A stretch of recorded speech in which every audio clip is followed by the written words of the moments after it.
ध्यान दिया है कि हमारे समाज में कुछ पारिवारिक संबंध धीरे धीरे अदृश्य हो रहे हैं। पहले हर बच्चे के माता पिता के अलावा चाचा, ताऊ, बुआ, मामा, मौसी जैसे ढेरों रिश्तेदार हुआ करते थे, लेकिन अब ये सभी मानो विलुप्त प्रजाति होते जा रहे हैं। भारतीय परिवारों में रक्त के कुल 5 रिश्ते समाप्त होने की कगार पर हैं। 1-2 पीढ़ी बाद संभवतः ये सभी संग्रहालय में सजा दिए जाएंगे। केवल अंकल और आंटी बचेंगे। इसे इस तरह समझा जा सकता है, यदि किसी दंपत्ति के 2 पुत्र और 2 पुत्री हैं, तो उनके सभी 5 रिश्ते यानी ताऊ, चाचा, बुआ, मामा और मौसी होंगे। यदि 2 पुत्र हैं लेकिन पुत्री एक ही है, तो उनकी जो संतानें होंगी उनकी कोई मौसी नहीं होंगी। माँ के बाद बच्चों की कोई सबसे सगी महिला होती हैं, तो वो मौसी ही होती हैं। यदि किसी के 1 पुत्र और 2 पुत्री हैं, तो चाचा और ताऊ के रिश्ते नहीं होंगे। यदि 1 बेटी और 1 बेटा है, तो उनकी संतानों का न तो कोई चाचा होगा, न ताऊ, न मौसी। यदि 1 बेटा या 1 बेटी होती है, तो वो पूरी तरह से अकेला होगा। माता पिता के बाद उसका कोई रक्त संबंधी नहीं होगा। सिंगल चाइल्ड फैमिली को उनका निर्णय तीसरी पीढ़ी यानी जिनके वो दादा दादी होंगे बुरी तरह प्रभावित करेगा। उनका पौत्र या प्रपौत्र इस संसार में अकेला होगा।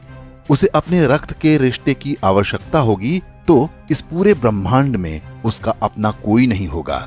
इसलिए दंपत्ति को सिंगल चाइल्ड के निर्णय पर गंभीरता से विचार करना चाहिए। ये न केवल हमारे बच्चों को एकाकी जीवन जीने को विवश करेगा, बल्कि हमारी हिंदू परिवार व्यवस्था को भी नष्ट कर देगा। पश्चिमी देशों में सिंगल चाइल्ड पॉलिसी भारत से पहले आरंभ हो गई थी। वहां पर इसके भयावह परिणाम सामने आने लगे हैं। ब्रिटिश विद्वान डेविड सेलबॉर्न ने एक पुस्तक लिखी है जिसका नाम है द लूजिंग बैटल विद इस्लाम। इसमें बताया गया है कि पश्चिमी समाज पर इस्लाम का अधिकार होता जा रहा है और इसका सबसे बड़ा कारण एक शक्तिशाली परिवार व्यवस्था का अभाव है। यूरोपीय देशों में परिवार नाम की संस्था लगभग समाप्त हो चुकी है। लोग विवाह करना पसंद नहीं करते। समलैंगिकता, अवैध संबंध, लिव इन रिलेशन जैसी कुरीतियां सामान्य बात हैं। उन समाजों में ऐसे बच्चों की संख्या बढ़ती जा रही है जिन्हें नहीं पता होता कि उनके पिता कौन हैं। बूढ़े माता पिता को घर में रखने को कोई तैयार नहीं। ओल्ड एज होम में उनका बुढ़ापा बीतता है।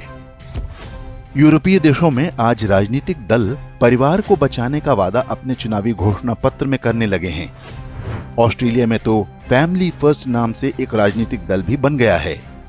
पश्चिमी देशों के समाजशास्त्रियों की सबसे बड़ी चिंता ये है कि परिवार व्यवस्था को कैसे बचाया जाए। इस सब के लिए उनके पास यही सुझाव है कि 1 से अधिक बच्चे पैदा हों।